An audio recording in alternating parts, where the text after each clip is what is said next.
আগামী 24শে মে রবিবার রয়েছে ইউপিএসসির প্রিলিমিনারি পরীক্ষা এবং তাই কলকাতা মেট্রোর কিন্তু বাড়তি পরিষেবা দেওয়া হবে কলকাতা মেট্রোর তরফে।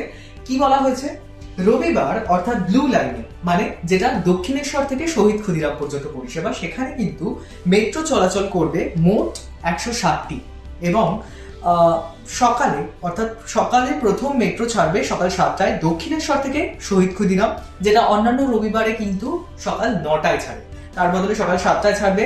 এবং মহানায়ক উত্তম কুমার থেকে দক্ষিণেশ্বরের মেট্রো সেটাও ছাড়বে সকাল 7টায়।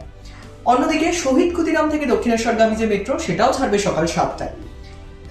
গ্রিন লাইনে চলে আসি। গ্রিন লাইন অর্থাৎ হাওড়া ময়দান থেকে সেক্টর 5 পর্যন্ত যে মেট্রো পরিষেবা সেটা কখন ছাড়বে, সেখানে রবিবার অর্থাৎ ইউপিএসসির যেদিন প্রিলিমিনারি পরীক্ষা রয়েছে সেদিন 116টি পরিষেবা মোট থাকবে এবং সেখানে হাওড়া ময়দান থেকে সল্টলেক সেক্টর 5 গামী যে মেট্রো সেটা প্রথম মেট্রো কটায় ছাড়ছে, সকাল 7টায়, যেটা অন্যান্য রবিবারে কিন্তু সকাল 9টায় ছাড়ে।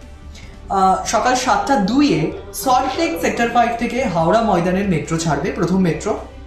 তবে যে লাস্ট মেট্রো সার্ভিস থাকছে ব্লু লাইন এবং গ্রিন লাইন দুটোতেই, তার কিন্তু শেষ যে মেট্রোর টাইমিং সেটাই কোনো বদল হচ্ছে না।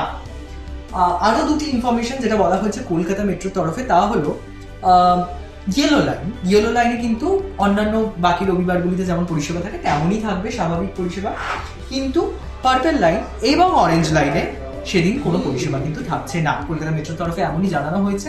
আর এমনই আরও তথ্য পেতে ফলো করুন জি 24 ঘন্টা ডিজিটাল।